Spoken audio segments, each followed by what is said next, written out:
The Russian soldier made his way nervously up the right side of the hill, holding his gun ready. He glanced around him, licking his dry lips, his face set. From time to time he up a gloved hand and wiped perspiration from his neck, pushing down his coat collar. Eric turned to Corporal Leone. "Want him? Or can I have him?" He adjusted the view sight so the Russian's features squarely filled the glass, the lines cutting across his hard, somber features. Leone considered. The Russian was close, moving rapidly, almost running.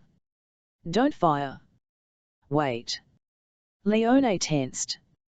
"I don't think we're needed." The Russian increased his pace, kicking ash and piles of debris out of his way. He reached the top of the hill and stopped, panting, staring around him. The sky was overcast, drifting clouds of grey particles. Bare trunks of trees jutted up occasionally, the ground was level and bare, rubble-strewn, neath the ruins of buildings standing out here and there like yellowing skulls. The Russian was uneasy. He knew something was wrong. He started down the hill. Now he was only a few paces from the bunker. Eric was getting fidgety. He played with his pistol, glancing at Leone. "Don't worry," Leone said.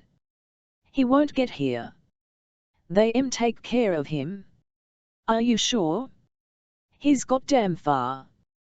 They hang around close to the bunker. He's getting into the bad part. Get set." The Russian began to hurry, sliding down the hill, his boots sinking into the heaps of grey ash, trying to keep his gun up. He stopped for a moment, lifting his field glasses to his face. "He's looking right at us," Eric said. The Russian came on. They could see his eyes, like two blue stones. His mouth was open a little. He needed a shave, his chin was stubbled. On one bony cheek was a square of tape, showing blue at the edge. A fungoid spot. His coat was muddy and torn. One glove was missing. As he ran, his belt counter bounced up and down against him. Leone touched Eric's arm. "Here one comes." Across the ground something small and metallic came, flashing in the dull sunlight of midday. A metal sphere. It raced up the hill after the Russian, its treads flying. It was small, one of the baby ones. Its claws were out, two razor projections spinning in a blur of white steel. The Russian heard it. He turned instantly, firing. The sphere dissolved into particles. But already a second had emerged and was following the first. The Russian fired again. A third sphere leaped up the Russian's leg, clicking and whirring. It jumped to the shoulder. The spinning blades disappeared into the Russian's throat. Eric relaxed. "Well, that's that. God, those damn things give me the creeps. Sometimes I think we were better off before.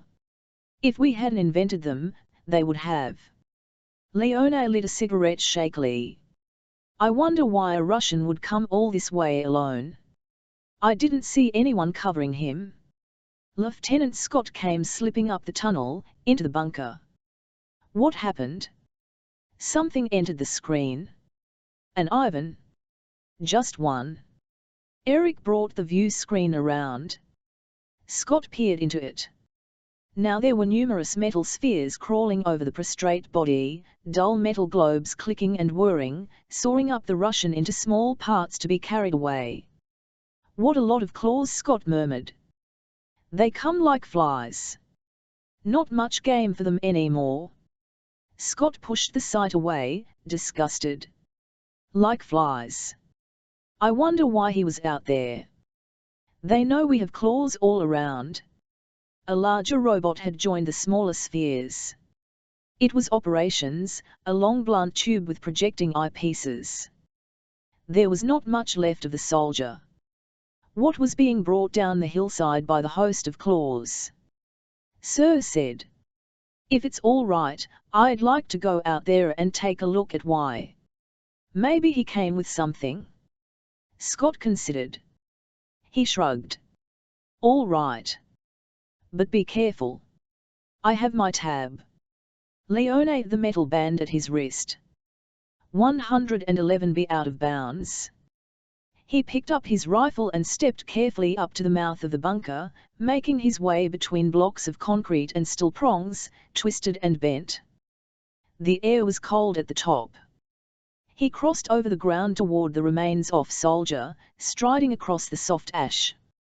A wind blew around him, swirling grey particles up in his face. He squinted and pushed on. The claws retreated as he came close, some of them stiffening into immobility. He touched his tab. The Ivan would have given something for that. Short hard radiation emitted from the tab neutralized the claws, put them out of commission. Even the big robot with its two waving eye stalks retreated respectfully as he approached. He bent down over the remains of the soldier. The gloved hand was closed tightly. There was something in it. Leone pried the fingers apart. A sealed container, aluminum. Still shiny. He put it in his pocket and made his way back to the bunker. Behind him the claws came back to life, moving into operation again. The procession metal spheres moving through the grey ash with their loads. He could hear their treads scrabbling against the ground. He shuddered. Scott watched intently as he brought the shiny tube out of his pocket. He had that in his hand. Leone unscrewed the top. Maybe you should look at it, sir. Scott took it. He emptied the contents out in the palm of his hand. A small piece of silk paper, carefully folded. He sat down by the light and unfolded it. "What does it say, sir?" Eric said. Several officers came up the tunnel. Major Hendricks appeared. Major Scott said, "Look at this." Hendricks read the slip. "This just come? A single runner. Just now. Where is he?" Hendricks asked sharply. "The claws got him." Major Hendricks grunted. "Here." He passed it to his companions. "I think this is what we've been waiting for." They certainly took their time about it. "So they want to talk terms," Scott said. "Are we going along with them?" "That's not for us to." Hendricks sat down. "Where's the communications officer?" "I want the moon base." Leone pondered as the communications officer raised the outside antenna sly, scanning the sky above the bunker for any sign of a watching Kausha Russian ship. "Sir," Scott said to Hendricks. "It's sure strange they suddenly came around. Been using the claws for almost a year. Now all of a sudden they start to fold. Maybe claws have been getting down in their bunkers. One of the big ones, the kind with stalks, got into an Ivan bunker last week," Eric said. "It got a whole platoon of them before they got their lid shut." "How do you know?" "A buddy told me. The thing came back with remains." "Moon base, sir," the communications officer said. On the screen the face of the lunar monitor appeared, his crisp uniform to the uniforms in the bunker. And he was clean-shaven. "Moon base. This is Forward Command El Vissel. On Terra. Let me have General Thompson." The monitor faded. Presently General Thompson's heavy features came into focus. "Vimat is it, Major? Our claws got a single Russian runner with a message. We don't know whether to act on it. There have been tricks like this in the past." "What's the message?" "The Russians want us to send a single officer on policy level over to their lines. For a conference. They don't state the nature of the conference. They say that matters of," he the slip. "Matters of grave urgency make it advisable that discussion be opened between a representative of the UN forces and themselves." He held the message up to the screen for the general to scan. Thompson's eyes moved. That should we do?" Hendricks said. "Send a man out. You don't think it's a trap?" "It might be. but the location they give for their forward command is correct. It's worth a try, at any rate. I'll send an officer out and report the results to you as soon as he returns. All right, Major. Thompson broke the connection. The screen up above, the antenna came slowly down. Hendricks rolled up the paper, deep in thought. I'll go, Leone said. They've ran somebody at policy level. Hendricks rubbed his jaw. Policy level. I haven't been outside in months.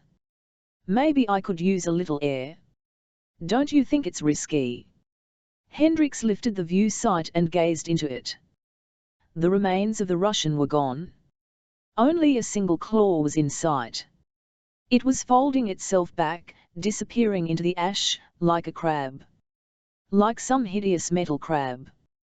That's the only thing that bothers me. Hendricks rubbed his wrist. I know I'm safe as long as I have this on me. But there's something about them. I hate the damn things.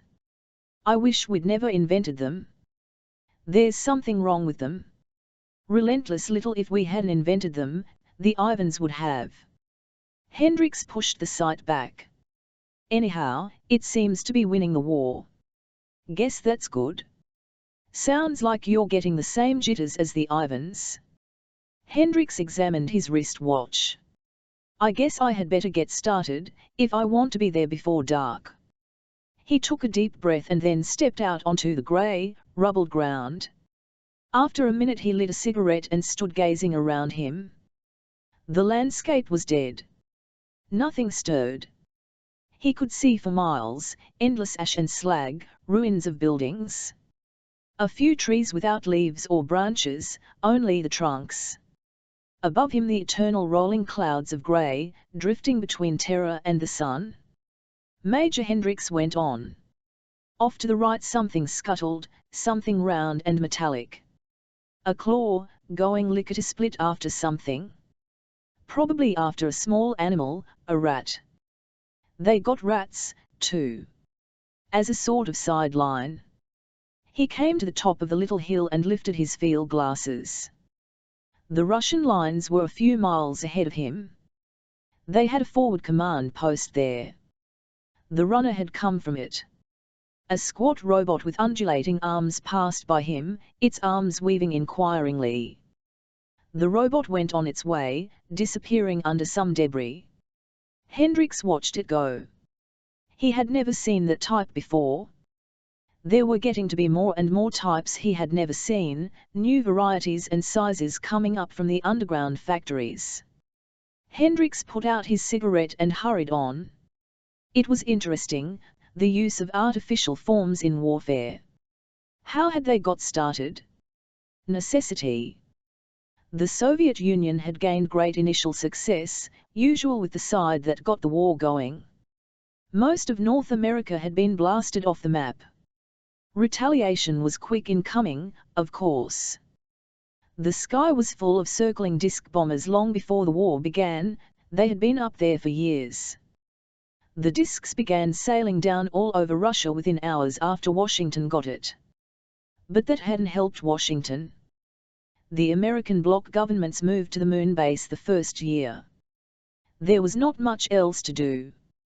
Europe was gone, a slag heap with dark weeds growing from the ashes and bones.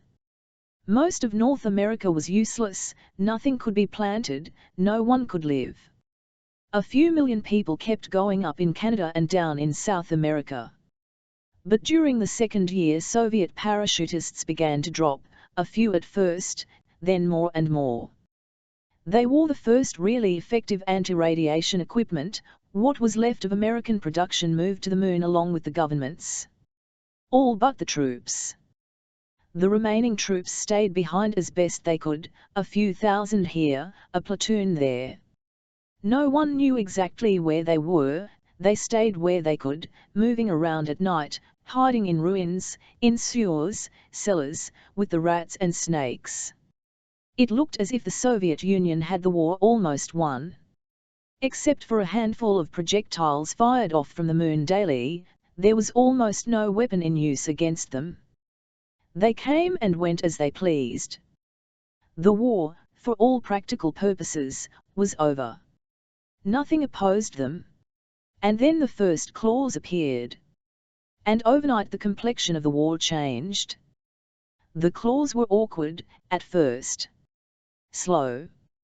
The Ivans knocked them off almost as fast as they crawled out of their underground tunnels. But then they got better, faster and more cunning. Factories, all on Terra, turned them out. Factories a long way underground, behind the Soviet lines, factories that had once made atomic projectiles, now almost forgotten. The claws got faster, and they got bigger. New types, some with feelers, some that flew. There were a few jumping kinds. The best on the Moon were working on designs, making them more and more intricate, more flexible. They became uncanny. The Ivans were having a lot of trouble with them. Some of the little claws were learning to hide themselves, burrowing down into the ash, lying in wait. And then they started getting into the Russian bunkers, slipping down when the lids were raised for air and a look around. One claw inside a bunker, a churning sphere of blades and metal, that was enough. And when one got in, others followed. With a weapon like that, the war couldn't go on much longer. Maybe it was already over. Maybe he was going to hear the news. Maybe the Politburo had decided to throw in the sponge. Too bad it had taken so long. 6 years. A long time for war like that, the way they had waged it. The automatic retaliation discs, spinning down all over Russia, hundreds of thousands of them. Bacteria crystals. The Soviet-guided missiles, whistling through the air. The chain bombs. And now this, the robots, the claws weren't like other weapons. They were alive, from any practical standpoint, whether the governments wanted to admit it or not. They were not machines. They were living things, spinning, creeping, shaking themselves up suddenly from the grey ash and darting toward a man, climbing up him, rushing for his throat. And that was what they had been designed to do. Their job. They did their job well. Especially lately, with the new designs coming up. Now they repaired themselves. They were on their own. Radiation tabs protected the UN troops, but if a man lost his tab, he was fair game for the claws, no matter what his uniform. Down below the surface, automatic machinery stamped them out. Human beings stayed a long way off. It was too risky, nobody wanted to be around them. They were left to themselves. And they to be doing all right. The new designs were faster, more complex. More efficient. Apparently they had won the war. Major Hendricks lit a second cigarette. The landscape depressed him. Nothing but ash and ruins. He seemed to be alone, the only living thing in the whole world. To the right the ruins of a town rose up, a few walls and heaps of debris. He the dead match away, increasing his pace. Suddenly he stopped, jerking up his gun, his body tense. For a minute it looked like from behind the shell of a ruined building a figure came, walking slowly toward him, walking hesitantly. Hendricks blinked. Stop. The boy stopped. Hendricks lowered his gun. The boy stood silently, looking at him. He was small, not very old. Perhaps 8. But it was hard to tell. Most of the kids who remained were stunted. He wore a faded blue sweater, ragged with dirt, and short pants. His hair was long and matted. Brown hair. It hung over his face and around his ears. He held something in his arms. "What's that you have?" Hendricks said sharply. The boy held it out. It was a toy, a bear. A teddy bear. The boy's eyes were large, but without expression. Hendricks relaxed. "I don't want it." "Keep it." The boy hugged the bear again. "Where do you live?" Hendricks said. In there. The ruins? Yes. Underground? Yes. How many are there? How many? How many of you? How big's your settlement? The boy did not answer. Hendricks frowned. You're not all by yourself, are you? The boy nodded. How do you stay alive? There's food. What kind of food? Different.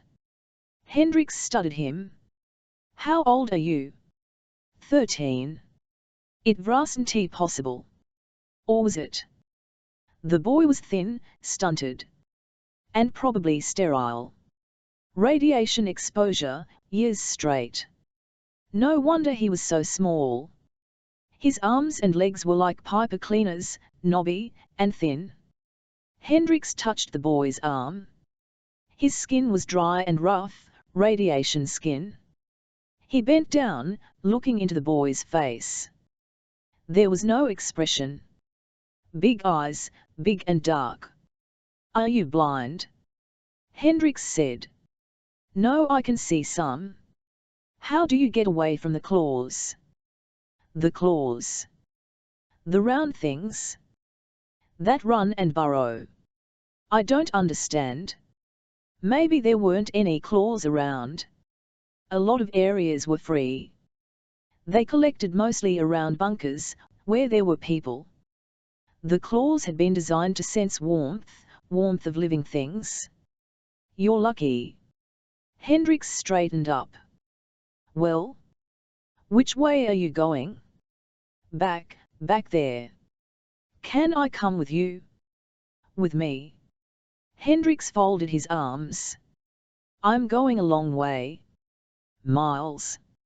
I have to hurry. He looked at his watch. I have to get there by nightfall. I want to come. Hendricks in his pack. It isn't worth it. Here. He tossed down the food cans he had with him. You take these and go back. Okay. The boy said nothing. I'll be coming back this way. In a day or so. If you're around here when I come back, you can come along with me. All right. I want to go with you now. It's a long walk. I can walk. Hendricks shifted uneasily. It made too good a target, two people walking along. And the boy would slow him down. But he might not come back this way. And if the boy were really all alone, okay. Come along. The boy fell in beside him. Hendricks strode along. The boy walked silently, clutching his teddy bear. What's your name? Hendricks said, after a time. David Edward Daring. David? What happened to your mother and father? They died. How? In the blast. How long ago? 6 years. Hendricks slowed down. We been alone 6 years. No. There were other people for a while. They went away. And you been alone since? Yes. Hendricks glanced down. The boy was strange, saying very little.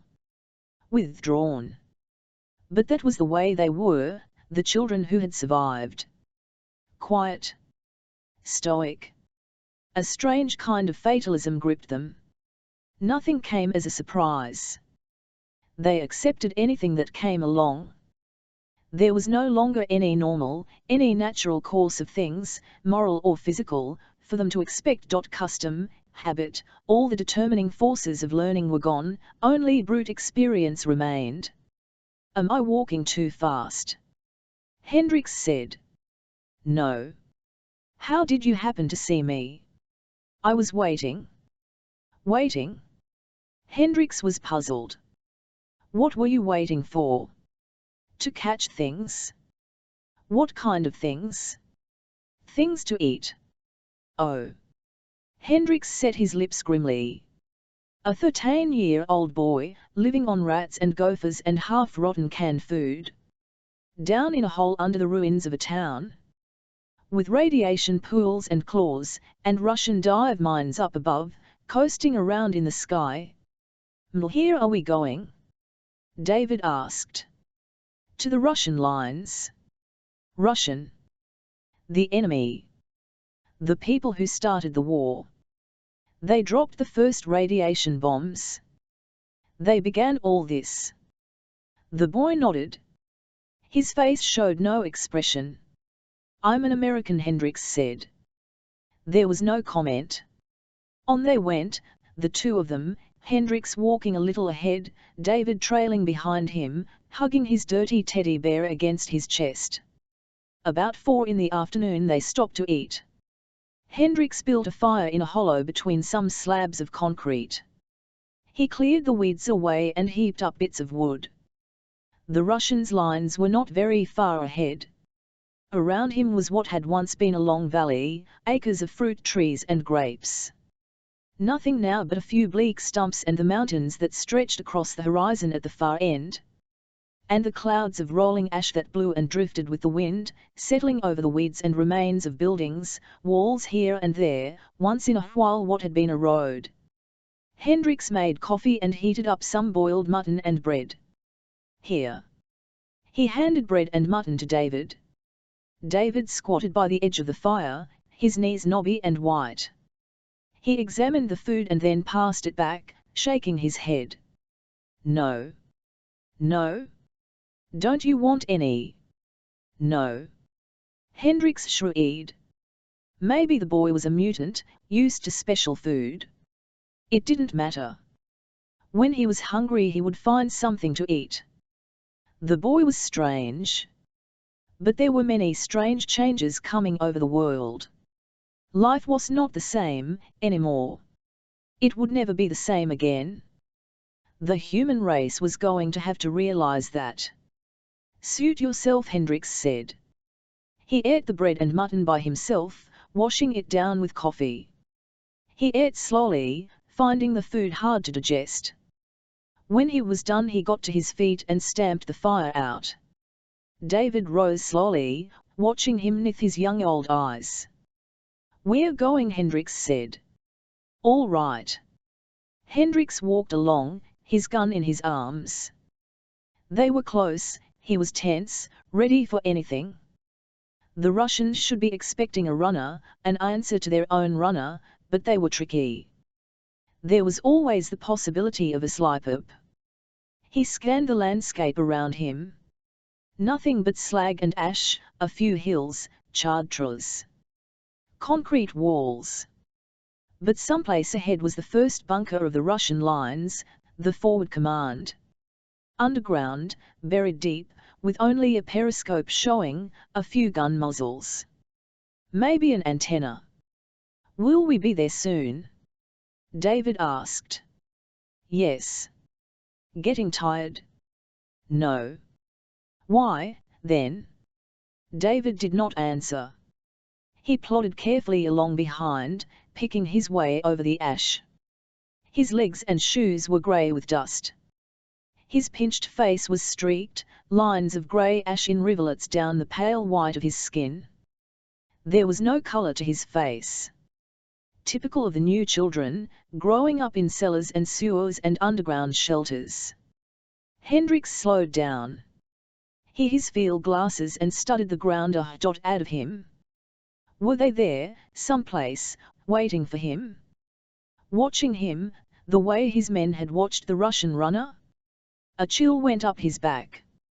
Maybe they were getting their guns ready, preparing to fire, the way his men had prepared, made ready to kill. Hendricks stopped, wiping perspiration from his face. Damn. It made him uneasy. But he should be expected. The situation was different.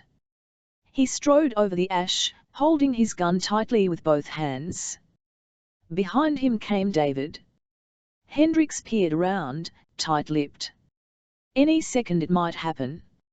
A burst of white light, a blast, carefully aimed from inside a deep concrete bunker. He hit his arm and waved it around in a circle. Nothing moved. To the right a long ridge ran, topped with dead tree trunks. A few wild vines had grown up around the trees, remains of arbors. And the eternal dark weeds. Hendrik studied the ridge. Was anything up there? Place for a lookout. He approached the ridge warily, David coming silently behind. If it were his command, he'd have a sentry up there, watching for troops trying to infiltrate into the command area. Of course, if it were his command, there would be the claws around the area for full protection. He stopped, feet apart, hands on his hips. "Are we there?" David said. "Almost." "Why have we stopped?" "I don't want to take any chances." Hendricks advanced slowly. Now the ridge lay directly beside him, along his right. Overlooking him. His uneasy feeling increased. If an Ivan were up there, he wouldn't have a chance. He waved his arm again. They should be expecting someone in the UN uniform, in response to the note capsule. Unless the whole thing was a trap. "Keep up with me." He turned toward David. "Don't drop behind." "With you? Up beside me? We're close. We can't take any chances. Come on. I'm be all right." David remained behind him, in the rear, a few paces away, still clutching his teddy bear. "Have it your way." Hendricks raised his glasses again, suddenly tense. For a moment, had something moved? He scanned the ridge carefully. Everything was silent. Dead. No life up there, only tree trunks and ash. Maybe a few rats. The big black rats that had survived the claws. Mutants, built their own shelters out of saliva and ash. Some kind of plaster. Adaptation. He started forward again. A tall figure came out on the ridge above him, cloak flapping. Grey grain. A Russian. Behind him a soldier appeared, another Russian. Both lifted their guns, aiming. Hendricks froze. He opened his mouth. The soldiers were kneeling, sighting down the side of the slope. A third figure had joined them on the ridge top, a smaller figure in grey-green. A woman. She stood behind the other two. Hendricks found his voice. "Stop." He waved up at them frantically. "I'm the two Russians fired." Behind Hendricks there was a faint pop.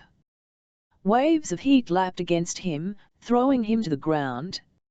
Ash tore at his face, grinding into his eyes and nose. Choking, he pulled himself to his knees. It was all a trap. He was finished. He had come to be killed, like a steer. The soldiers and the woman were coming down the side of the ridge toward him, sliding down through the soft ash. Hendricks was numb. His head throbbed. Awkwardly, he got his rifle up and took aim. It weighed 1,000 tons, he could hardly hold it.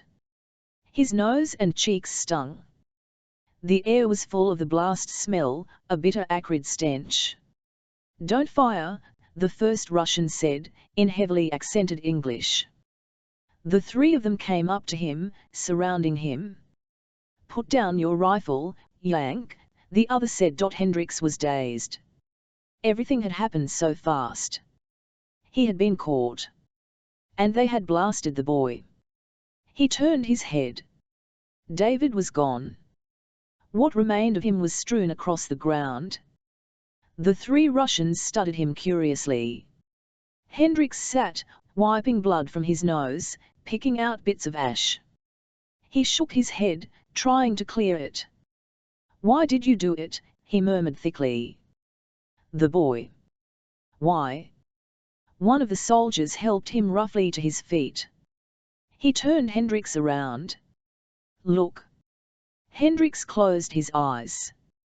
"Look." The two Russians pulled him forward. "See. Hurry up. There isn't much time to spare, Yank." Hendricks looked.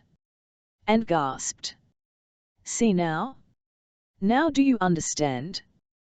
From the remains of David a metal wheel rolled. Relays, glinting metal.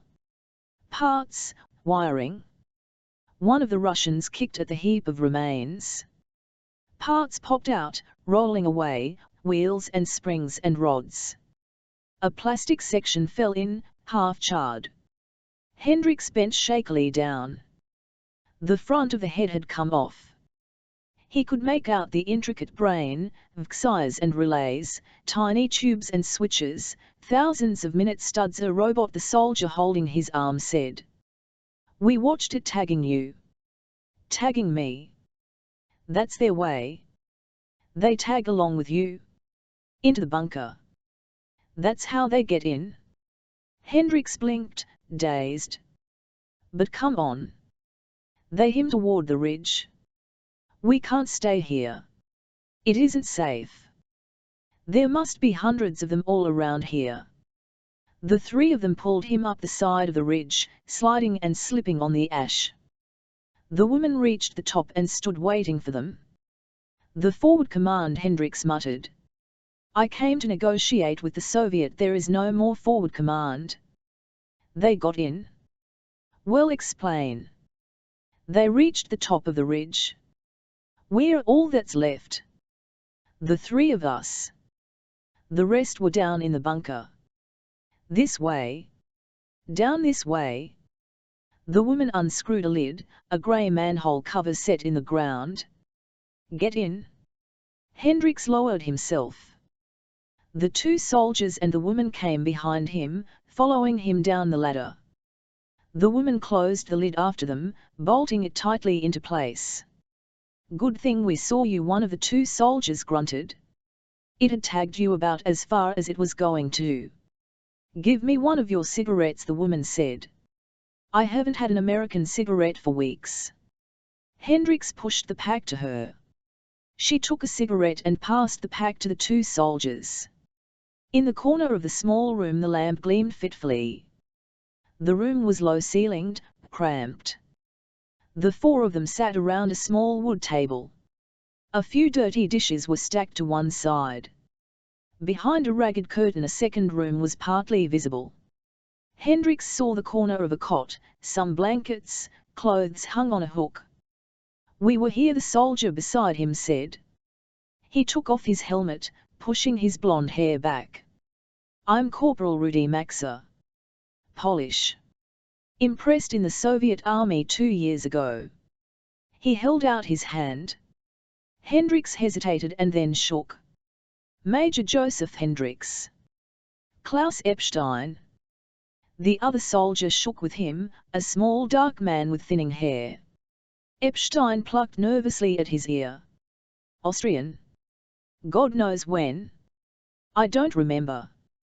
The three of us were here, Rudy and I, with Tasso. He indicated the woman. That's how we escaped. All the rest were down in the bunker. And they got in? Epstein lit a cigarette. First just one of them. The kind that tagged you. Then it let others in. Hendricks became alert. The kind? Are there more than one kind? The little boy. David. David holding his teddy B.R. That's variety 3. The most effective. That are the other types. Epstein into his coat. Here. He tossed a packet of photographs onto the table, tied with a string. Look for yourself. Hendricks untied the string. You see, Rudy Maxa said, that was why we wanted to talk terms. The Russians, I mean. We found out about a week ago. Found out that your claws were beginning to make up new designs on their own. New types of their own. Better types. Down in your underground factories behind our lines. You let them stamp themselves, repair themselves. Made them more and more intricate. It's your fault this happened. Hendricks examined the photos. They had been snapped hurriedly, they were blurred and indistinct. The first few showed David. David walking along a road, by himself. David and another David. 3 Davids. All exactly alike. Each with a ragged teddy bear. All pathetic. Look at the others, Tasso said. The next pictures, taken at a great distance, showed a towering wounded soldier sitting by the side of a path, his arm in a sling, the stump of one leg extended, a crude crutch on his lap. Then 2 wounded soldiers, both the same, standing side by side. That's variety 1. The wounded soldier. Klaus reached out and took the pictures. You see, the claws were designed to get to human beings. To find them. Each kind was better than the last. They got farther, closer, past most of our defenses, into our lines. But as long as they were merely machines, metal spheres with claws and horns, feelers, they could be picked off like any other object. They could be as lethal robots as soon as they were seen. Once we caught sight of them, Variety 1 subverted our whole north wing, Rudy said. It was a long time before anyone caught on. Then it was too late. They came in, wounded soldiers, knocking and begging to be let in. So we let them in. And as soon as they were in, they took over. We were watching out for machines. At that time it was thought there was only the one type, Klaus Epstein said. No one suspected there were other types. The pictures were flashed to us. Even the runner was sent to you, we knew of just one type. Variety 1. The big wounded soldier. We thought that was all. Your line fell to Variety 3. David and his bear. That worked even better. Klaus smiled bitterly. Soldiers are suckers for children. We brought them in and tried to fade them. We found out the hard way what they were after. At least, those who were in the bunker. The 3 of us were lucky, Rudy said. Klaus and I were visiting Tasso when it happened. This is her place. He waved a big hand around. This little cellar. We finished and climbed the ladder to start back. From the ridge we saw. There they were, all around the bunker. Fighting was still going on. David and his bear. Hundreds of them. Klaus took the pictures. Klaus tied up the photographs again. And it's going on all along your line? Hendricks said. Yes. How about our lines? Without thinking, he touched the tab on his arm. They are not bothered by your radiation tabs. It makes no difference to them, Russian, American, Pole, German. It's all the same. They are doing what they were designed to do. Carrying out the original idea. They track down life, wherever they find it. They go by warmth, Klaus said. That was the way you constructed them from the very start. Of course, those you designed were kept back by the radiation tabs you wear. Now they've got around that. These new varieties are lead-lined. What's the other variety? Hendricks asked. The David type, the wounded soldier, what's the other? We don't know. Klaus pointed up at the wall. On the wall were 2 metal plates, ragged at the edges. Hendricks got up and studied them. They were bent and dented. The one on the left came off a wounded soldier, Rudy said. We got one of them. It was going along toward our old bunker. We got it from the ridge, the same way we got the David tagging you. The plate was stamped, IV. Hendricks touched the other plate. And this came from the David type. Yes. The plate was stamped, IV. Klaus took a look at them, leaning over Hendricks' broad shoulder. You can see what we're up against. There's another type. Maybe it was abandoned. Maybe it didn't work. But there must be a second variety. There's 1 and 3. You were lucky, Rudy said. The David tagged you all the way here and never touched you. Probably thought you'd get it into a bunker, somewhere. One gets in and it's all over, Klaus said. They move fast. One lets all the rest inside. They are inflexible. Machines with one purpose. They were built for only one thing. He rubbed sweat from his lip. Tasso. They were silent. Let me have another cigarette, Yang Tasso said. They are good. I almost forgot how they were. It was night. The sky was black. No stars were visible through the rolling clouds of ash. Klaus lifted the lid cautiously so that Hendrix could look out. Rudy pointed into the darkness. Over that way are the bunkers. Where we used to be. Not over half a mile from us. It was just chance Klaus and I were not there when it happened. Weakness. Saved by our lusts. All the rest must be dead, Klaus said in a low voice. It came quickly. This morning the Politburo reached their decision. They notified us, forward command. Our runner was sent out at once. We saw him start toward the direction of your lines. We covered him until he was out of sight. Alex Radrivsky.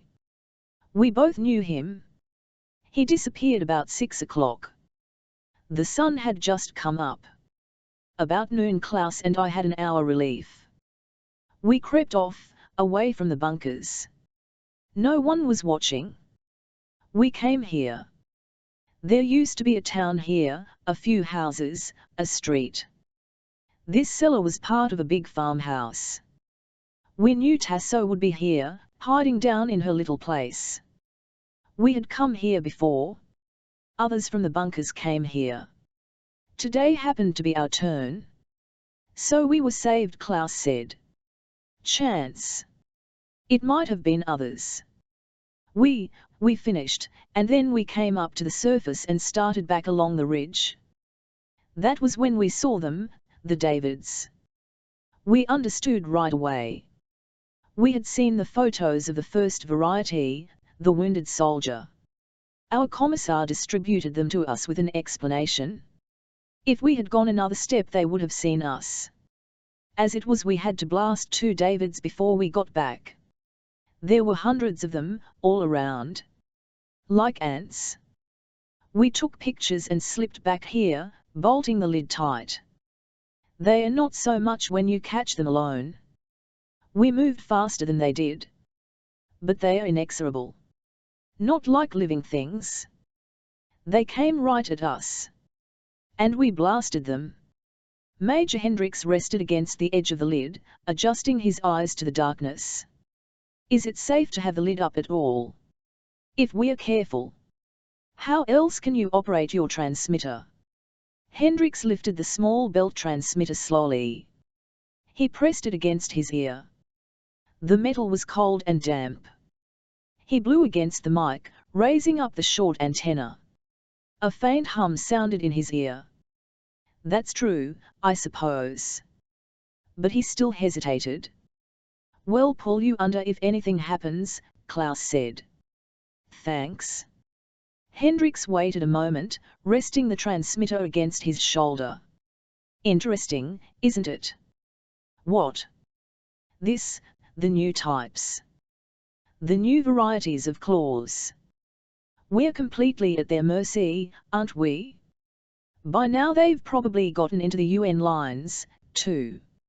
It makes me wonder if we're not seeing the beginning of a new species. The new species. Evolution. The race to come after man. Rudy grunted. There is no race after man. No? Why not? Maybe we're seeing it now, the end of human beings, the beginning of the new society. They are not a race. They are mechanical killers. You made them to destroy. That's all they can do. They are machines with a job. So it seems now. But how about later on? After the war is over? Maybe, when there aren't any humans to destroy, their real potentialities will begin to show. You talk as if they were alive. Aren't they? There was silence. They are machines, Rudy said. They look like people, but they are machines. Use your transmitter, Major Klaus said. We can't stay up here forever. Holding the transmitter tightly, Hendricks called the code of the command bunker. He waited, listening. No response. Only silence. He checked the leads carefully. Everything was in place. Scott, he said into the mic. Can you hear me? Silence. He the gain up full and tried again. Only static. I don't get anything. They may hear me but they may not want to answer. Tell them it's an emergency. They'll think I'm being forced to call. Under your direction. He tried again, outlining briefly what he had learned. But still the phone was silent, except for faint static. Radiation pools kill most transmission, Klaus said, after a while. Maybe that's it. Hendricks shut the transmitter up. No use. No answer. Radiation pools. Maybe. Or they hear me, but won't answer. Frankly, that's what I would do, if a runner to call from the Soviet lines. They have no reason to believe such a story. They may hear everything I say or maybe it's too late. Hendricks nodded. We better get the lid down, Rudy said nervously. We don't want to take unnecessary chances. They climbed slowly back down the tunnel. Klaus bolted the lid carefully into place. They into the kitchen. The air was heavy and close around them. Could they work that fast? Hendricks said. I left the bunker this noon. 10 hours ago. How could they move so quickly? It doesn't take them long. Not after the first one gets in. It goes wild. You know what the little claws can do. Even one of these is beyond belief. Razors, each finger. Maniacal. All right. Hendricks moved away impatiently. He stood with his back to them. What's the matter? Rudy said. The moon base. God, if they've gotten there, the moon base. Hendricks turned around. They couldn't have got to the moon base. How would they get there?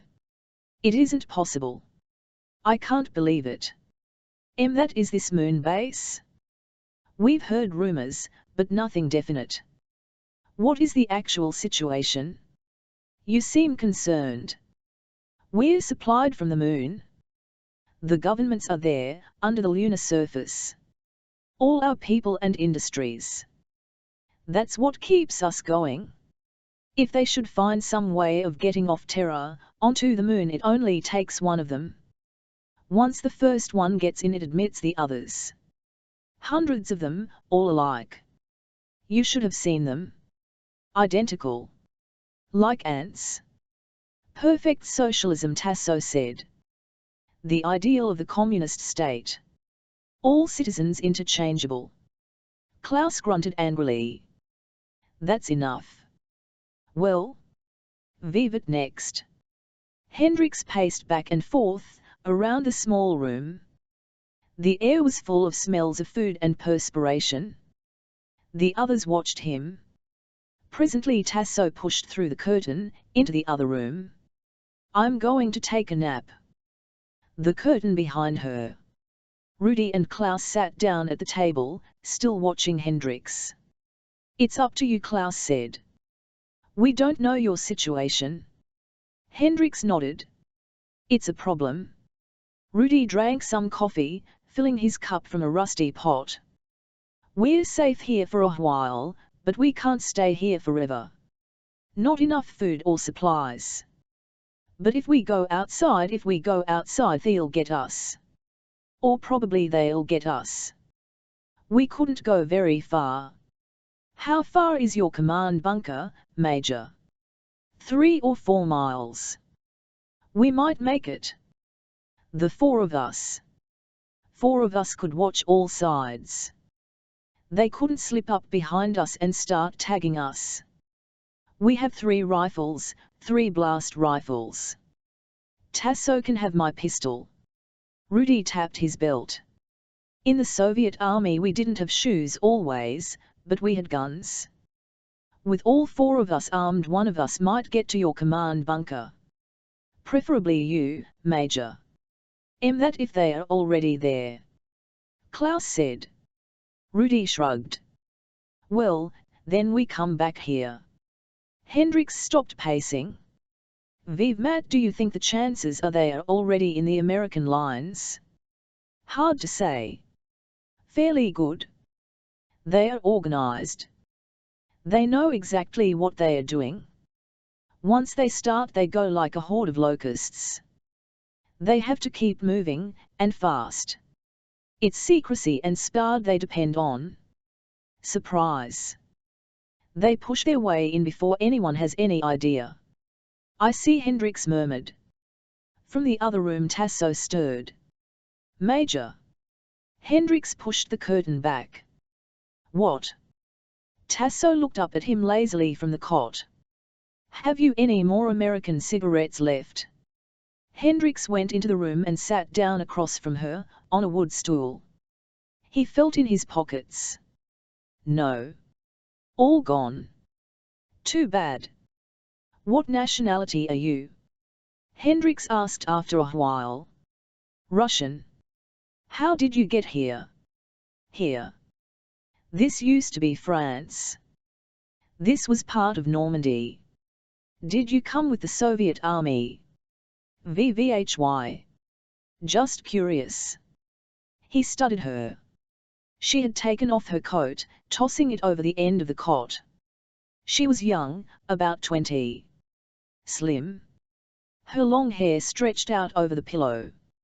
She was staring at him silently, her eyes dark and large. What's on your mind? Tasso said. Nothing. How old are you? 18. She continued to watch him, unblinking, her arms behind her head. She had on Russian army pants and shirt. Grey-green. Thick leather belt with counter and cartridges. Medicine kit. You're in the Soviet army? No. Where did you get the uniform? She shrugged. It was given to me, she told him. How old were you when you came here? 16. That young? Her eyes narrowed. Matt, do you mean? Hendricks rubbed his jaw. Your life would have been a lot different if there had been no war. 16. You came here at 16. To live this way. I had to survive. I'm not moralizing. Your life would have been different, too, Tasso murmured. She reached down and unfastened one of her boots. She kicked the boot off, onto the floor. Major, do you want to go in the other room? I'm sleepy. It's going to be a problem, the 4 of us here.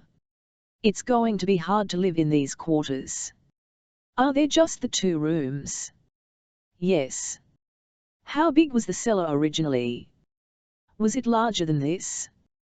Are there other rooms filled up with debris? We might be able to open one of them. Perhaps. I really don't know. Tasso loosened her belt. She made herself comfortable on the cot, unbuttoning her shirt. You're sure? You have no more cigarettes? I had only the 1 pack. Too bad. Maybe if we get back to your bunker we can find some. The other boot fell. Tasso reached up for the light cord. Good night. You're going to sleep. That's right. The room plunged into darkness.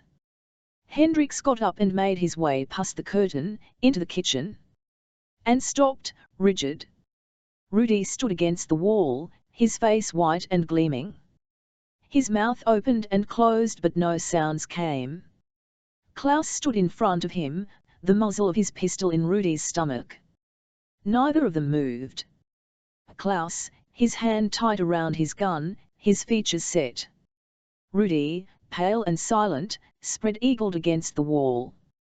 What? Hendricks muttered, but Klaus cut him off. Be quiet, Major. Come over here. Your gun. Get out your gun. Hendricks drew his pistol. What is it? Cover him. Klaus motioned him forward. Beside me. Hurry. Rudy moved a little, lowering his arms. He turned to Hendricks, licking his lips. The whites of his eyes shone wildly. Sweat dripped from his forehead, down his cheeks.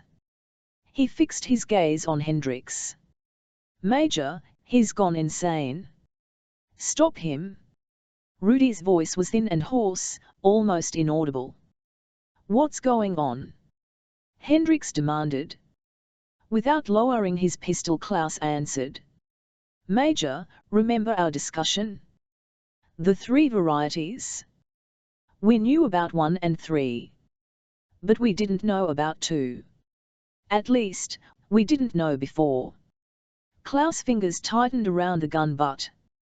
We didn't know before, but we know now. He pressed the trigger. A burst of white heat rolled out of the gun, licking around Rudy. Major, this is the 2nd variety. Tasso swept the curtain aside. Klaus. What did you do? Klaus turned from the charred form, gradually sinking down the wall onto the floor. The 2nd variety, Tasso. Now we know. We have all 3 types identified. The danger is less.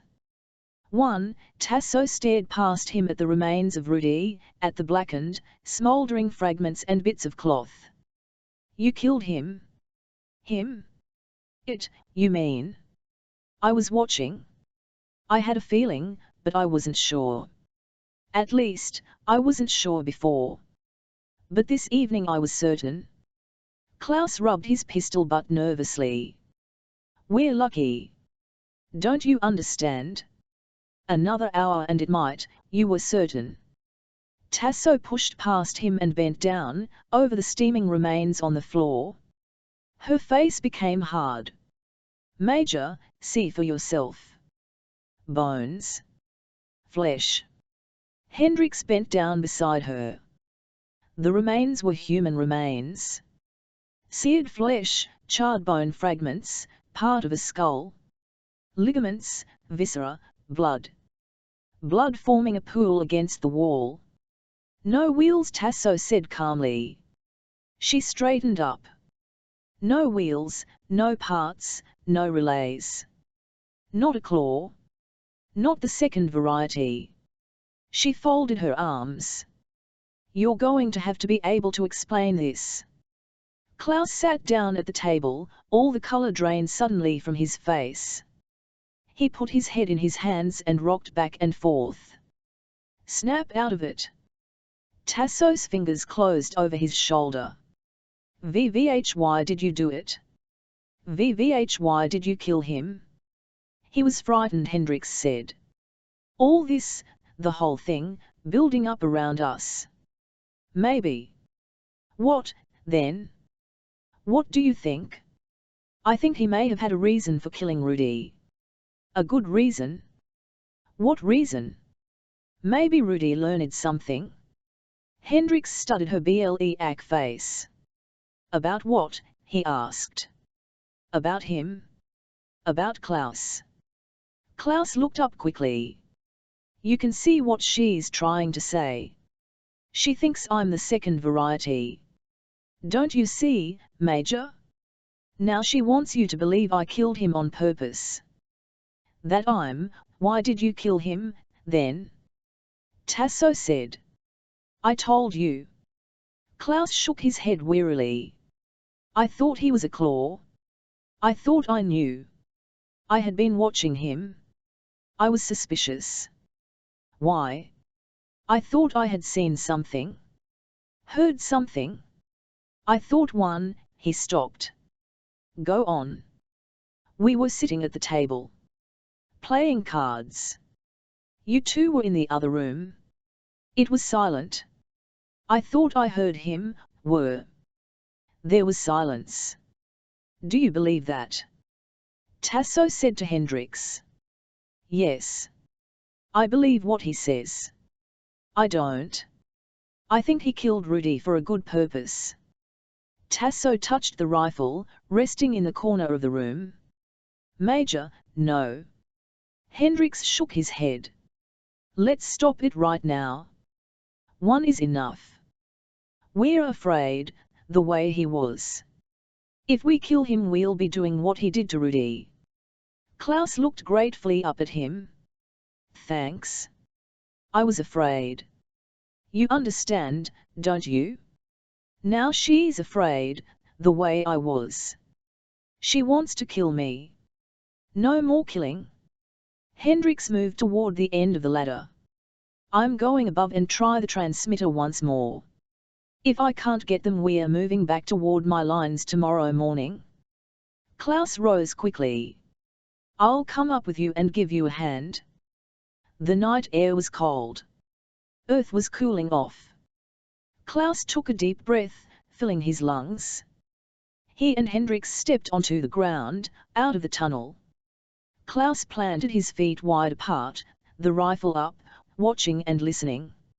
Hendricks crouched by the tunnel mouth, tuning the small transmitter. Any luck? Klaus asked presently. Not yet. Keep trying. Tell them what happened. Hendricks kept trying. Without success. Finally he lowered the antenna. It's useless. They can't hear me. Or they hear me and won't answer. Or they don't exist. I'll try once more. Hendricks raised the antenna.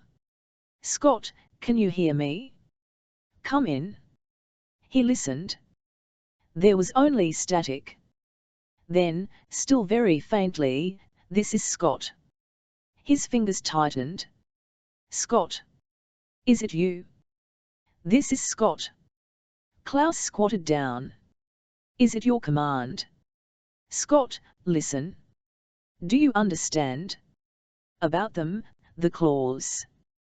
Did you get my message? Did you hear me? Yes. Faintly. Almost inaudible. He could hardly make out the word. You got my message? Is everything all right at the bunker? None of them have got in. Everything is all right. Have they tried to get in? The voice was weaker. No. Hendricks turned to Klaus. They are all right. Have they been attacked? No. Hendricks pressed the phone tighter to his ear. Scott, I can hardly hear you. Have you notified the moon base? Do they know? Are they alerted? No answer. Scott. Can you hear me? Silence. Hendricks relaxed, sagging. Faded out. Must be radiation pools. Hendricks and Klaus looked at each other. Neither of them said anything. After a time Klaus said, Did it sound like any of your men? Could you identify the voice? It was too faint. You couldn't be certain? No. Then it could have been, I don't know. Now I'm not sure. Let's go back down and get the lid closed. They climbed back down the ladder slowly, into the warm cellar. Klaus bolted the lid behind them. Tasso waited for them, her face expressionless. Any luck? She asked. Neither of them answered. Well. Klaus said at last. /Mat, do you think, Major? Was it your officer, or was it one of them? I don't know. Then we're just where we were before. Hendricks stared down at the floor, his jaw set. We'll have to go. To be sure. Anyhow, we have food here for only a few weeks. We'd have to go up after that, in any case. Apparently so. What's wrong? Tasso demanded. Did you get across to your bunker? What's the matter? It may have been one of my men, Hendricks said slowly. Or it may have been one of them. But we'll never know standing here. He examined his watch. Let's turn in and get some sleep. We want to be up early tomorrow. Early? Our best chance to get through the claws should be early in the morning, Hendricks said. The morning was crisp and clear.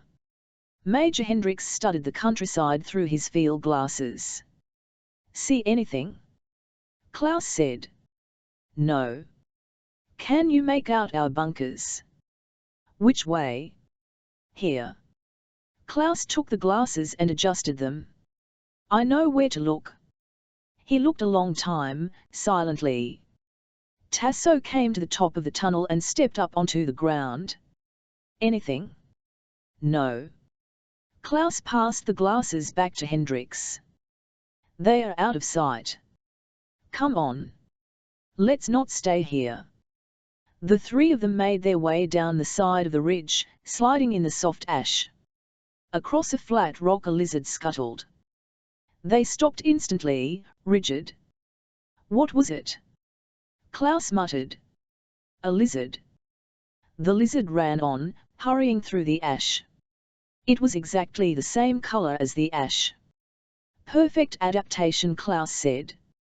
Proves we were right. Lysenko, I mean. They reached the bottom of the ridge and stopped, standing close together, looking around them. Let's go. Hendricks started off. It's a good long trip, on foot. Klaus fell in beside him. Tasso walked behind, her pistol held alertly. Major, I've been meaning to ask you something, Klaus said. How did you run across the David? The one that was tagging you. I met it along the way. In some ruins. What did it say? Not much. It said it was alone. By itself. You couldn't tell it was a machine? It talked like a living person? You never suspected? It didn't say much. I noticed nothing unusual. It's strange, machines so much like people that you can be fooled. Almost alive. I wonder where it'll end. They are doing what you Yanks designed them to do, Tasso said. You designed them to hunt out life and destroy human life. Wherever they find it. Hendricks was watching Klaus intently. Why did you ask me? What's on your mind? Nothing, Klaus answered. Klaus thinks you're the second variety, Tasso said calmly, from behind them. Now he's got his eye on you. Klaus flushed. Not. We sent a runner to the Yank lines and he comes back. Maybe he thought he'd find some good game here. Hendricks laughed harshly. I came from the UN bunkers. There were human beings all around me. Maybe you saw an opportunity to get into the Soviet lines. Maybe you saw your chance. Maybe the Soviet lines had already been taken over. Your lines had been invaded before I left my command bunker. Don't forget that. Tasso came up beside him. That proves nothing at all, Major. Why not? There appears to be little communication between the varieties. Each is made in a different factory. They don't seem to work together. You might have started for the Soviet lines without knowing anything about the work of the other varieties. Or even what the other varieties were like. How do you know so much about the claws? Hendricks said. I've seen them. I've observed them. I observed them take over the Soviet bunkers. You know quite a lot, Klaus said. Actually, you saw very little. Strange that you should have been such an acute observer. Tasso laughed. Do you suspect me, now? Forget it, Hendricks said. They walked on in silence. Are we going the whole way on foot? Tasso said, after a while. I'm not used to walking. She gazed around at the plain of ash, stretching out on all sides of them, as far as they could see. How dreary. It's like this all the way, Klaus said. In a way I wish you had been in your bunker when the attack came. Somebody else would have been with you, if not me, Klaus muttered. Tasso laughed, putting her hands in her pockets. I suppose so. They walked on, keeping their eyes on the vast plain of silent ash around them. The sun was setting. Hendrix made his way forward slowly, waving Tasso and Klaus back. Klaus squatted down, resting his gun butt against the ground. Tasso found a concrete slab and sat down with a sigh. It's good to rest. Be quiet, Klaus said sharply. Hendrix pushed up to the top of the rise ahead of them. Same rise the Russian runner had come up, the day before. Hendrix dropped down, stretching himself out, peering through his glasses at what lay beyond. Nothing was visible. Only ash and occasional trees. But there, not more than 50 yards ahead, was the entrance of the forward command bunker. The bunker from which he had come. Hendrix watched silently. No motion. No sign of life. Nothing stirred. Klaus slithered up beside him. Where is it? Down there. Hendrix passed him the glasses. Clouds of ash rolled across the evening sky. The world was darkening. They had a couple of hours of light left, at the most. Probably not that much. I don't see anything, Klaus said. That tree there. The stump. By the pile of bricks. The entrance is to the right of the bricks. I'll have to take your word for it. You and Tasso cover me from here. You'll be able to sight all the way to the bunker entrance. You're going down alone. With my wrist tab I'll be safe. The ground around the bunker is a living field of claws. They collect down in the ash. Like crabs. Without tabs you wouldn't have a chance. Maybe you're right. I'll walk slowly all the way. As soon as I know for certain, if they are down inside the bunker you won't be able to get back up here. They go fast. You don't realize. What do you suggest? Klaus considered. I don't know. Get them to come up to the surface. So you can see. Hendrix brought his transmitter from his belt, raising the antenna. Let's get started. Klaus signaled to Tasso. She crawled expertly up the side of the rise to where they were sitting. He's going down alone, Klaus said. We'll cover him from here. As soon as you see him start back, fire past him at once.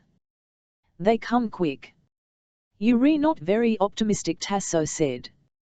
No, I'm not. Hendrix opened the of his gun, checking it carefully. Maybe things are all right. You didn't see them? Hundreds of them. All the same. Pouring out like ants. I should be able to find out without going down all the way.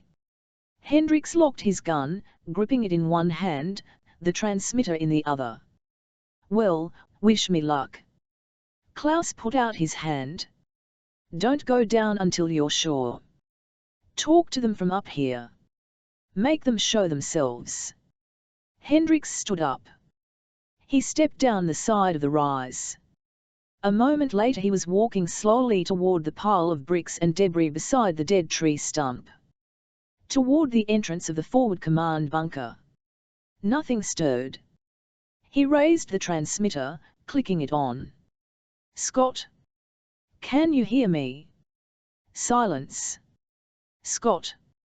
This is Hendrix. Can you hear me? I'm standing outside the bunker. You should be able to see me in the view sight. He listened, the transmitter gripped tightly. No sound. Only static. He walked forward.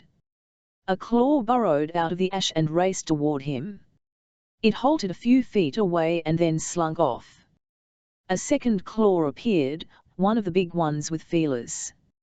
It moved toward him, studied him intently, and then fell in behind him, dogging respectfully after him, a few paces away. A moment later a big claw joined it. Silently, the claws trailed him, as he walked slowly toward the bunker. Hendrix stopped, and behind him, the claws came to a halt. He was close, now. Almost to the bunker steps. "Scott! Can you hear me? I'm standing right above you. Outside. On the surface. Are you picking me up?" He waited, holding his gun against his side, the transmitter tightly to his ear. Time passed. He strained to hear, but there was only silence. Silence, and faint static. Then, distantly, metallically, "This is Scott." The voice was neutral. Cold. He could not identify it. But the earphone was minute. "Scott. Listen. I'm standing right above you. I'm on the surface, looking down into the bunker entrance." "Yes." "Can you see me?" "Yes." "Through the view sight?" "You have the sight trained on me." "Yes." Hendricks pondered. A circle of claws waited quietly around him, grey metal bodies on all sides of him. "Is everything all right in the bunker?" "Nothing unusual has happened. Everything is all right." "Will you come up to the surface? I want to see you for a moment." Hendricks took a deep breath. "Come up here with me. I want to talk to you." "Come down. I'm giving you an order." Silence. "Are you coming?" Hendricks listened. There was no response. "I order you to come to the surface." "Come down." Hendricks set his jaw. "Let me talk to Leone." There was a long pause. He listened to the static. Then a voice came, hard, thin, metallic. "The same as the other." "This is Leone." "Hendricks. I'm on the surface. At the bunker entrance. I want one of you to come up here." "Come down." "Why come down?" "I'm giving you an order." Silence. Hendricks lowered the transmitter. He looked carefully around him. The entrance was just ahead. Almost at his feet. He lowered the antenna and fastened the transmitter to his belt. Carefully, he gripped his gun within his hands. He moved forward, a step at a time. If they could see him, they knew he was starting toward the entrance. He closed his eyes a moment. Then he put his foot on the first step that led downward. Two Davids came up at him, their faces identical and expressionless. He blasted them into particles. More came rushing silently up, a whole pack of them. All exactly the same. Hendricks turned and raced back, away from the bunker, back toward the rise. At the top of the rise, Tasso and Klaus were firing down. The small claws were already streaking up toward them, shining metal spheres going fast, racing frantically through the ash. But he had no time to think about that. He knelt down, aiming at the bunker entrance, gun against his cheek. The Davids were coming out in groups, clutching their teddy bears, their thin knobby legs pumping as they ran up the steps to the surface. Hendricks fired into the main body of them. They burst apart, wheels and springs flying in all directions. He fired again through the mist of particles. A giant lumbering figure rose up in the bunker entrance, tall and swaying. Hendricks paused, amazed. A man, a soldier. With one leg, supporting himself with a crutch. "Major." Tasso's voice came. More firing. The huge figure moved forward, David swarming around it. Hendricks broke out of his freeze. The first variety. The wounded soldier. He aimed and fired. The soldier burst into bits, parts and relays flying. Now many Davids were out on the flat ground, away from the bunker. He fired again and again, moving slowly back, half crouching and aiming. From the rise, Klaus fired down. The side of the rise was alive with claws making their way up. Hendrix retreated toward the rise, running and crouching. Tasso had left Klaus and was circling slowly to the right, moving away from the rise. A David slipped up toward him, its small white face expressionless, brown hair hanging down in its eyes. It bent over suddenly, opening its arms. Its teddy bear hurtled down and leaped across the ground, bounding toward him. Hendrix fired. The bear and the David both dissolved. He grinned, blinking. It was like a dream. Up here. Tasso's voice. Hendrix made his way toward her. She was over by some columns of concrete, walls of a ruined building. She was firing past him, with the hand pistol Klaus had given her. Thanks. He joined her, grasping for breath. She pulled him back, behind the concrete, fumbling at her belt. Close your eyes. She unfastened a globe from her waist. Rapidly, she unscrewed the cap, locking it into place. Close your eyes and get down. She threw the bomb. It sailed in an arc, an expert, rolling and bouncing to the entrance of the bunker. Two wounded soldiers stood uncertainly by the brick pile. More Davids poured from behind them, out onto the plain. One of the wounded soldiers moved toward the bomb, stooping awkwardly down to pick it up. The bomb went off. The concussion whirled Hendrix around, throwing him on his face. A hot wind rolled over him. Dimly he saw Tasso standing behind the columns, firing slowly and methodically at the Davids coming out of the raging clouds of white fire. Back along the rise, Klaus with a ring of claws circling around him. He retreated, blasting at them and moving back, trying to break through the ring. Hendrix struggled to his feet. His head ached. He could hardly see. Everything was licking at him, raging and whirling. His right arm would not move.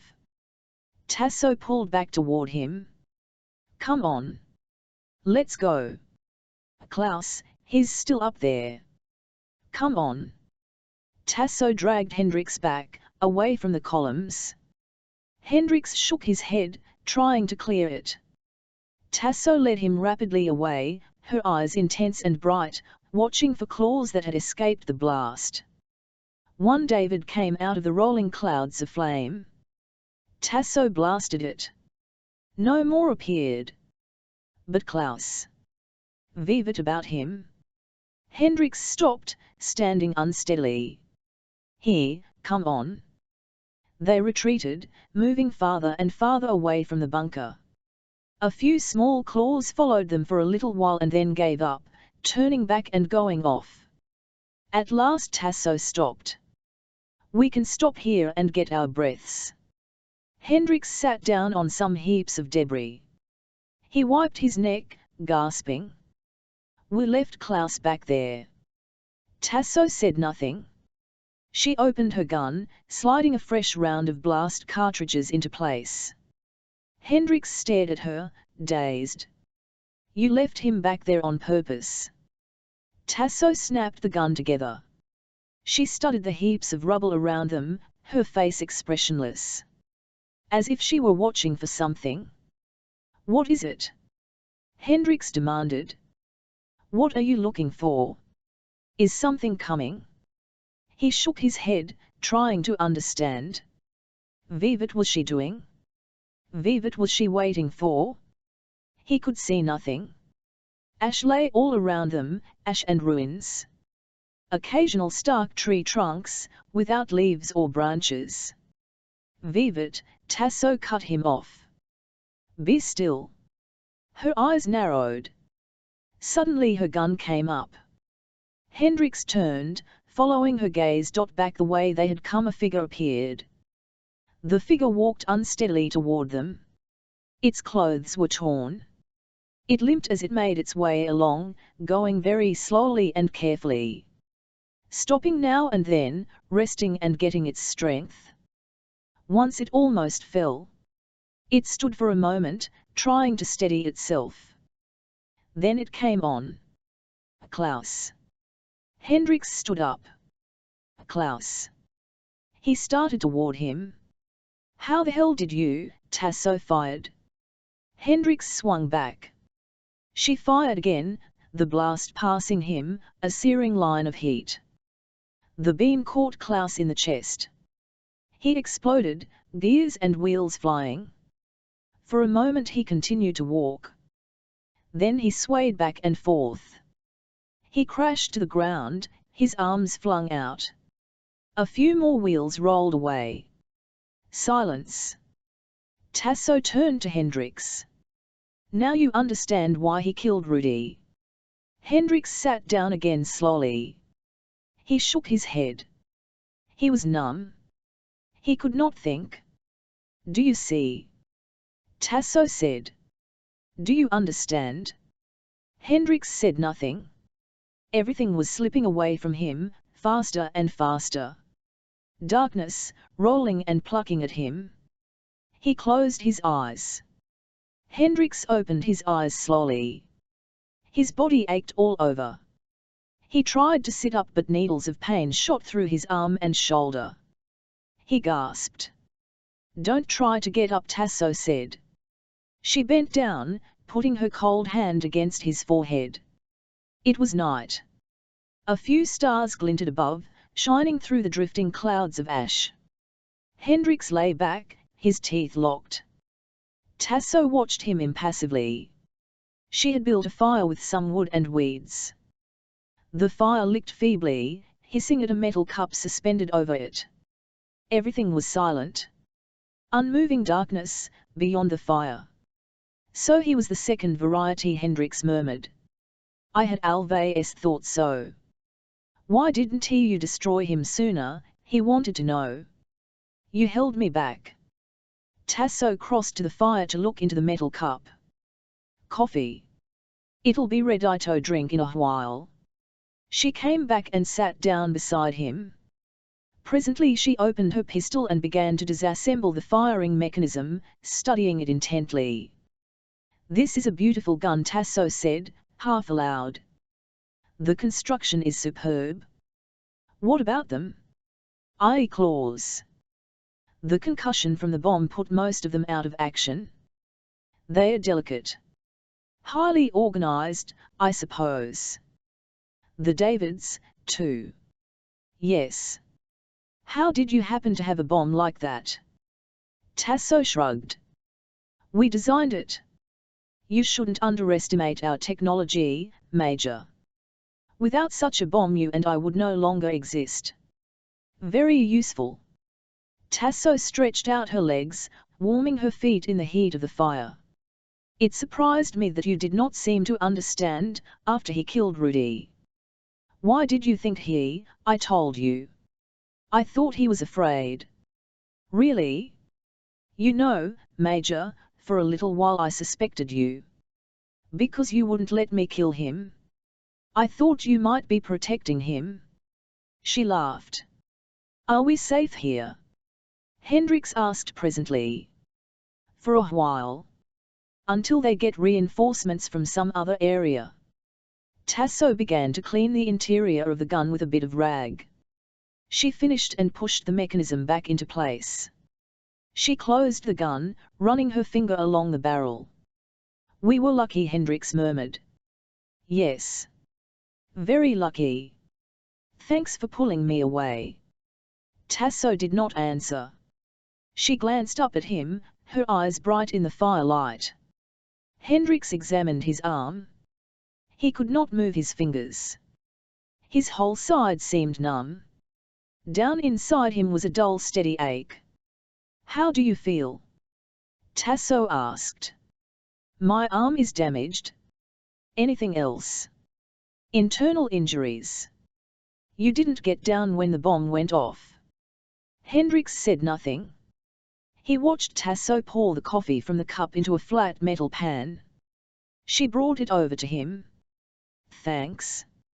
He struggled up enough to drink. It was hard to swallow. His insides turned over and he pushed the pan away. That's all I can drink now. Tasso drank the rest. Time passed. The clouds of ash moved across the dark sky above them. Hendrix rested, his mind blank. After a while he became aware that Tasso was standing over him, gazing down at him. "What is it?" he murmured. "Do you feel any better?" "Some. You know, Major, if I hadn't dragged you away they would have got you. You would be dead. Like Rudy." "I know. Do you want to know why I brought you out? I could have left you. I could have left you there." "Why did you bring me out?" "Because we have to get away from here." Tasso stirred the fire with a stick, peering calmly down into it. "No human being can live here. Even their reinforcements come we won't have a chance. I've pondered about it while you were unconscious. We have perhaps 3 hours before they come. And you expect me to get us away?" "That's right. I expect you to get us out of here." "Why me?" "Because I don't know anyway." Her eyes shone at him in the half-light, bright and steady. "If you can't get us out of here they'll kill us within 3 hours. I see nothing else ahead." "Well, Major? What are you going to do?" "I've been waiting all night. While you were unconscious I sat here, waiting and listening. It's almost dawn. The night is almost over." Hendrix considered. "It's curious," he said at last. "Curious? That you should think I can get us out of.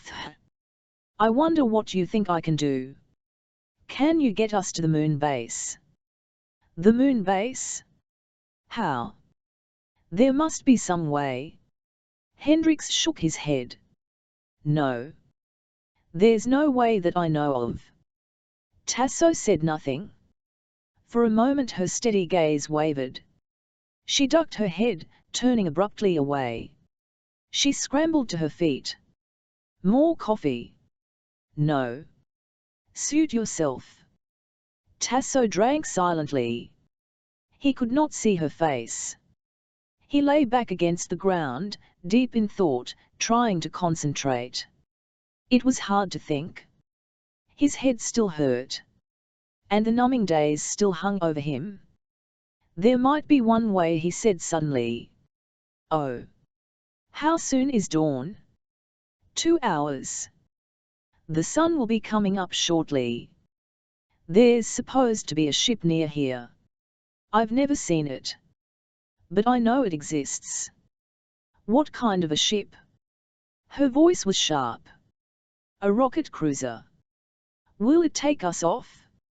"To the moon base. It's supposed to. In case of emergency." He rubbed his forehead. "What's wrong?" "My head. It's hard to think. I can hardly concentrate." "The bomb? Is the ship near here?" Tasso slid over beside him, settling down on her haunches. "How far is it? Where is it?" "I'm trying to think." Her fingers dug into his arm. "Nearby."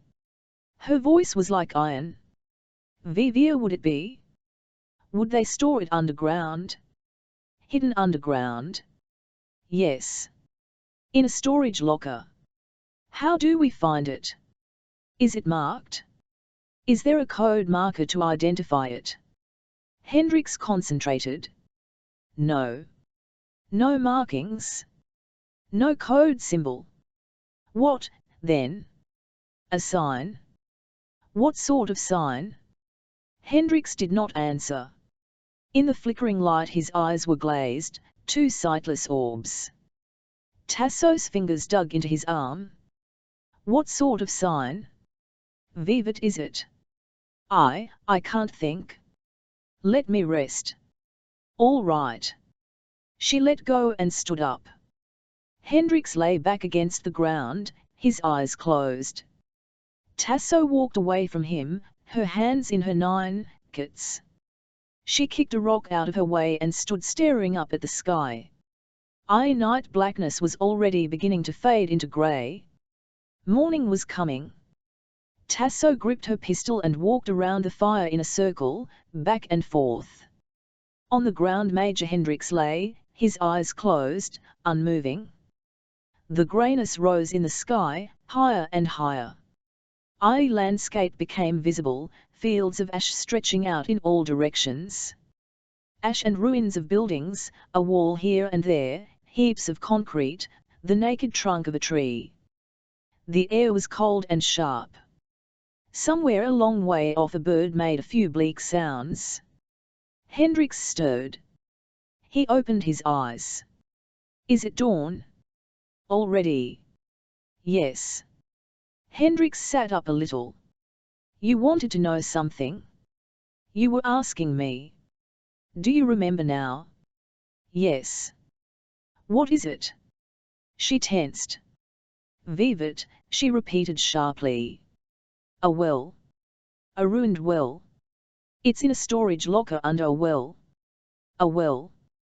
Tasso relaxed. Then we'll find a well. She looked at her watch. We have about an hour, Major. Do you think we can find it in an hour? Give me a hand up, Hendricks said. Tasso put her pistol away and helped him to his feet. This is going to be difficult. Yes, it is. Hendricks set his lips tightly. I don't think we are going to go very far. They began to walk. The early sun cast a little warmth down on them.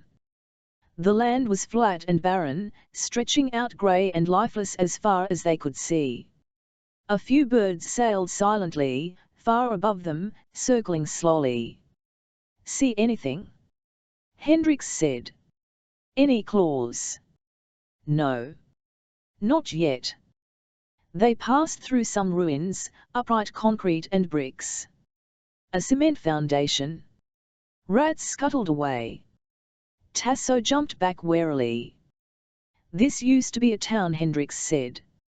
A village. Provincial village. This was all grape country, once. Where we are now. They came onto a ruined street, weeds and cracks crisscrossing it. Over to the right a stone chimney stuck up. Be careful, he warned her. A pit yawned, an open basement. Ragged ends of pipes jutted up, twisted and bent. They passed part of a house, a bathtub turned on its side. A broken chair. A few spoons and bits of china dishes. In the center of the street the ground had sunk away. The depression was filled with weeds and debris and bones. Over here, Hendricks murmured. This way. To the right. They passed the remains of a heavy-duty tank. Hendricks' belt counter clicked ominously. The tank had been radiation blasted. A few feet from the tank a mummified body lay sprawled out, mouth open. Beyond the road was a flat field. Stones and weeds, and bits of broken glass. There, Hendricks said. A stone well jutted up, sagging and broken. A few boards lay across it. Most of the well had sunk into rubble. Hendricks walked unsteadily toward it, Tasso beside him. Are you certain about this? Tasso said. This doesn't look like anything. I'm sure. Hendricks sat down at the edge of the well, his teeth locked. His breath came quickly. He wiped perspiration from his face. This was arranged so the senior command officer could get away. If anything happened. If the bunker fell. That was you. Yes. Where is the ship? Is it here? We're standing on it. Hendricks ran his hands over the surface of the well stones. The airlock responds to me, not to anybody else. It's my ship. Or it was supposed to be. There was a sharp click. Presently they heard a low grating sound from below them. Step back, Hendricks said. He and Tasso moved away from the well. A section of the ground slid back. A metal frame pushed slowly up through the ash, shoving bricks and weeds out of the way. The action ceased, as the ship nosed into view. There it is, Hendricks said. The ship was small. It rested quietly, suspended in its mesh frame, like a blunt needle. A rain of ash sifted down into the dark cavity from which the ship had been raised. Hendricks made his way over to it.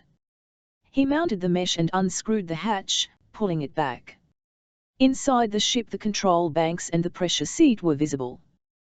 Tasso came and stood beside him, gazing into the ship. "I'm not accustomed to rocket piloting," she said, after a while. Hendricks glanced at her. "I'll do the piloting." "Will you?" "There's only one seat, Major. I can see it's built to carry only a single person." Hendricks' breathing changed. He studied the interior of the ship intently. Tasso was right. There was only one seat. Ship was built to carry only one person. "I see," he said slowly. "And the one person is you?" She nodded. "Of course." "Why?" "You can't go. You might not live through the trip. You're injured. You probably wouldn't get there." "An interesting point. But you see, I know where the moon base is." "And you don't?" "You might fly around for months and not find it. It's well hidden. Without knowing what to look for, I'll have to take my chances. Maybe I won't find it. Not by myself. But I think you'll give me all the information I need. Your life depends on it." "How?" "If I find the moon base in time, perhaps I can get them to send a ship back to pick you up. If I find the base in time.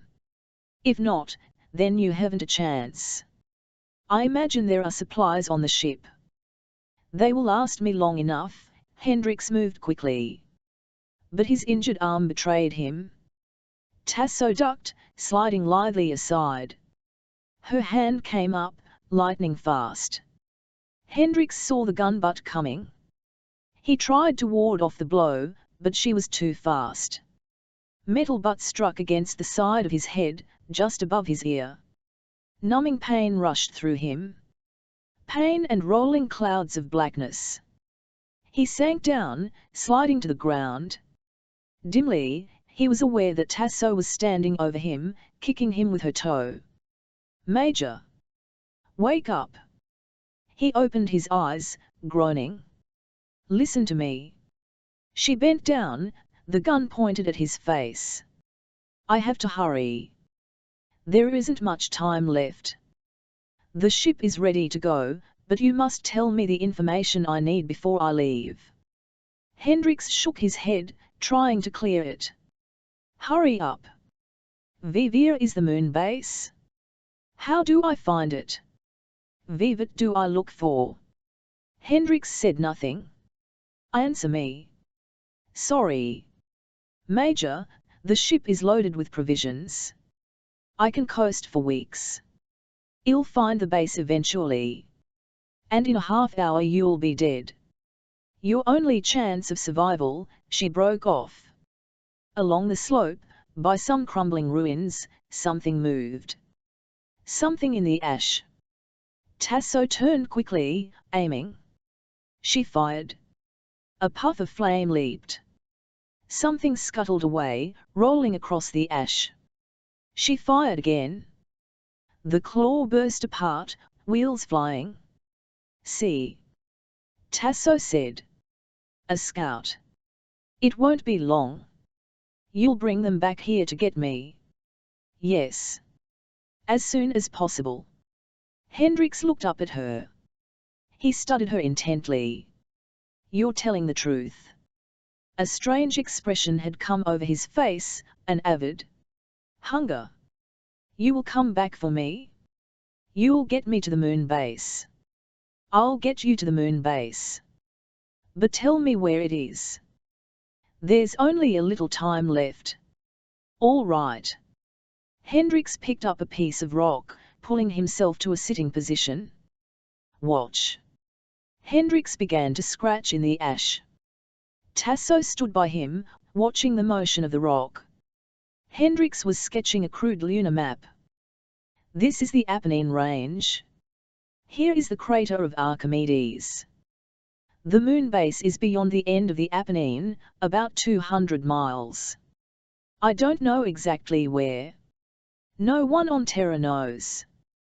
But when you're over the Apennine, signal with one red flare and a green flare, followed by 2 red flares in quick succession. The base monitor will record your signal. The base is under the surface, of course. They'll guide you down with magnetic grapples. And the controls? Can I operate them? The controls are virtually automatic. All you have to do is give the right signal at the right time. I will. The seat absorbs most of the takeoff shock. Air and temperature are automatically controlled. The ship will leave Terra and pass out into free space. It'll line itself up with the moon, falling into an orbit around it, about 100 miles above the surface. The orbit will carry you over the base. When you're in the region of the Apennine, release the signal rockets. Tasso slid into the ship and lowered herself into the pressure seat. The arm locks folded automatically around her. She fingered the controls. Too bad you're not going, Major. All this put here for you, and you can't make the trip. Leave me the pistol. Tasso pulled the pistol from her belt. She held it in her hand, weighing it thoughtfully. Don't go too far from this location. It'll be hard to find you, as it is. No. I'll stay here by the well. Tasso gripped the takeoff switch, running her fingers over the smooth metal. A beautiful ship, Major. Well built. I admire your workmanship. You people have always done good work. You build fine things. Your work, your creations, are your greatest achievement. Give me the pistol, Hendricks said impatiently, holding out his hand. He struggled to his feet. Goodbye, Major. Tasso tossed the pistol past Hendricks. The pistol clattered against the ground, bouncing and rolling away. Hendricks hurried after it. He bent down, snatching it up. The hatch of the ship clanged shut. The bolts fell into place. Hendricks made his way back. The inner door was being sealed. He raised the pistol unsteadily. There was a shattering roar. The ship burst up from its metal cage, fusing the mesh behind it. Hendricks cringed, pulling back. The ship shot up into the rolling clouds of ash, disappearing into the sky. Hendricks stood watching a long time, until even the streamer had dissipated. Nothing stirred. The morning air was chill and silent. He began to walk aimlessly back the way they had come. Better to keep moving around. It would be a long time before help came, if it came at all. He searched his pockets until he found a package of cigarettes. He lit one grimly.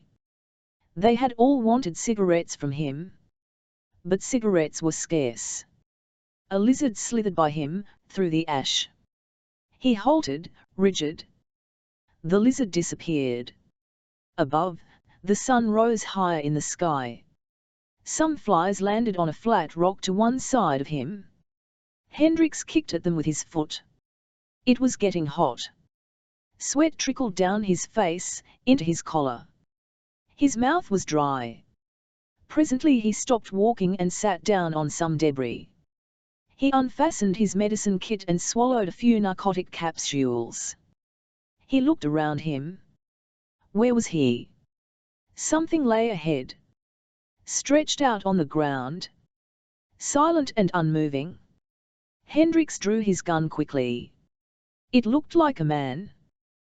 Then he remembered. It was the remains of Klaus. The second variety. Vivia Tasso had blasted him. He could see wheels and relays and metal parts, strewn around on the ash. Glittering and sparkling in the sunlight. Hendricks got to his feet and walked over. He nudged the inert form with his foot, turning it over a little. He could see the metal hull, the aluminum ribs and struts. More wiring fell out. Like viscera. Heaps of wiring, switches and relays. Endless motors and rods. He bent down. The brain cage had been smashed by the fall. Artificial brain was visible. He gazed at it. A maze of circuits. Miniature tubes. Wires as fine as hair. He touched the brain cage. It swung aside. The type plate was visible. Hendricks studied the plate. And blanched. LV, LV. For a long time he stared at the plate. Fourth variety. Not the second. IA had been wrong. There were more types. Not just 3. Many more, perhaps. At least 4. And Klaus wasn't the second variety. But if Klaus wasn't the second variety, suddenly he tensed. Something was coming, walking through the ash beyond the hill. Vivet was it? He strained to see. Figures. Figures coming slowly along, making their way through the ash. Coming toward him. Hendricks crouched quickly, raising his gun. Sweat dripped down into his eyes. He fought down rising panic, as the figures neared. The first was a David. David saw him and increased its pace. The others hurried behind it. A second David. A third. 3 Davids, all alike, coming toward him silently, without expression, their thin legs rising and falling. Clutching their teddy bears. He aimed and fired. The first 2 Davids dissolved into particles. The third came on. And the figure behind it. Climbing silently toward him across the grey ash. A wounded soldier, towering over the David. And behind the wounded soldier came 2 Tassos, walking side by side. Heavy belt, Russian army pants, shirt, long hair. Familiar figure, as he had seen her only a little while before. Sitting in the pressure seat of the ship. 2 slim, silent figures, both identical. They were very near. The David bent down suddenly, dropping its teddy bear. The bear raced across the ground. Automatically Hendricks' fingers tightened around the trigger. The bear was gone, dissolved into mist. The 2 Tasso types moved on, expressionless, walking side by side, through the grey ash. When they were almost to him, Hendricks raised the pistol waist high and fired. The 2 Tassos dissolved. But already a new group was starting up the rise, 5 or 6 Tassos, all identical, a line of them coming rapidly toward him. And he had given her the ship and the signal code. Because of him she was on her way to the moon, to the base. He had made it possible. He had been right about the bomb, after all. It had been designed with knowledge of the other types, the David type and the wounded soldier type. And the Klaus type. Not designed by human beings. It had been designed by one of the underground factories, apart from all human contact. The line of Tassos came up to him. Hendricks braced himself, watching them calmly. The familiar face, the belt, the heavy shirt, the bomb carefully in place. The bomb, as the Tassos reached for him, a last ironic thought drifted through Hendricks' mind. He felt a little better, thinking about it. The bomb? Made by the second variety to destroy the other varieties. Made for that end alone. They were already beginning to design weapons to use against each other.